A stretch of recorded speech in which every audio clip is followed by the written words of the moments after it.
कुछ lower organisms में ये देखा गया है कि वो रिप्रोड्यूस करने के बाद अपने एग्स या यंग वंस की केयर नहीं करते।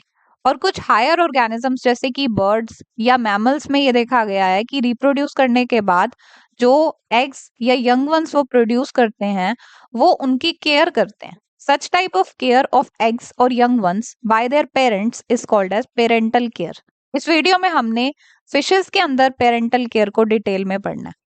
दो लेवल्स पर पेरेंटल केयर की जा सकती है, या तो एग्स की केयर की जा सकती है या फिर यंग वंस की केयर की जा सकती है, या फिर ऐसा भी हो सकता है कुछ ऑर्गेनिजम्स दोनों की ही केयर करते हैं। तो पहले हम पढ़ रहे हैं केयर ऑफ एग्स। इसे कुछ एग्जाम्पल से समझते हैं, जैसे कि Gasterosteus, it is commonly called as stickleback fish. ये एक फ्रेश वाटर फिश है। इसका जो मेल है ये फ्रेश वाटर बॉडी में जो डेड प्लांट्स हैं उन्हें कलेक्ट करता है। डेड प्लांट्स को कलेक्ट करने के बाद ये अपनी किडनी से एक सेक्रीशन प्रोड्यूस करता है। उस सेक्रीशन की हेल्प से डेड प्लांट्स को ये स्टिक करा लेता है और एक नेस्ट तैयार कर लेता है। ये नेस्ट फीमेल को अट्रैक्ट करने के लिए एक सिग्नल है। फीमेल इसे देखती है और मेल के पास आ जाती है, मेटिंग करती है और फिर इस नेस्ट में एग ले करती है। अब ये फीमेल गैस्टेरोस्टियस एग लेइंग करने के बाद चली जाएगी, बट मेल गैस्टेरोस्टियस इसी नेस्ट को तब तक गार्ड करेगा जब तक ये एग्स हैच नहीं हो जाते। So this is the example of care of eggs. Another example is Amia calva, it is commonly called as bowfin. ये अपना नेस्ट वाटर वीड्स के बीच में बनाती है।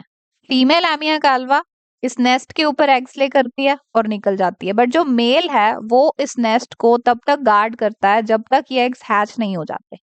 इनफैक्ट ये भी देखा गया है कि मेल यंग फिंगरलिंग्स को भी कंपनी देता है।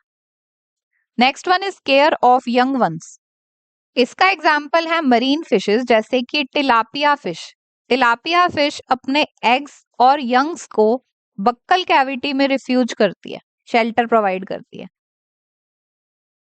Another example is Kurtus fish, it is commonly called as New Guinea fish. इसके हेड रीजन में डोर्सल फिन स्पाइन का प्रोजेक्शन होता है। इस हुक लाइक प्रोजेक्शन या प्रोसेस के नीचे एक कैविटी होती है।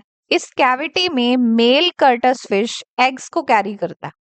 ये एग्स हैच होंगे यहीं पर ही, न्यू यंग बनेगा। वो न्यू यंग भी यहीं पर रहेगा जब तक वो अकेले रहने के लायक नहीं हो जाता। जब वो थोड़ा ग्रो हो जाएगा तो वो यहाँ से निकल जाएगा और फिर अकेले सरवाइव करेगा। Next example is hippocampus, it is commonly called as sea horse.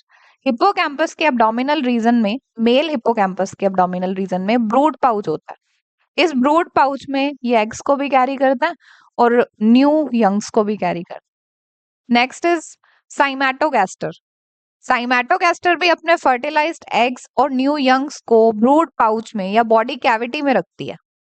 कुछ ओविपेरस शार्क्स जैसे कि cat shark, port Jackson shark, chimaera, ये अपने एग्स को कैप्सूल के अंदर ले करते हैं। ये देखिए ये कैप्सूल है।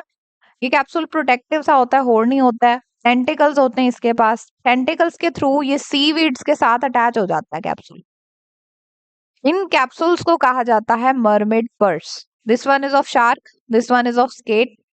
तो इसी के अंदर ये एग हैच होगा, यंग बनेगा, न्यू यंग इसी के अंदर ही रहेगा जब तक वो सरवाइव करने के लायक नहीं हो जाता। जब वो अकेले सरवाइव करने के लायक हो जाएगा वो यहाँ से निकल जाएगा।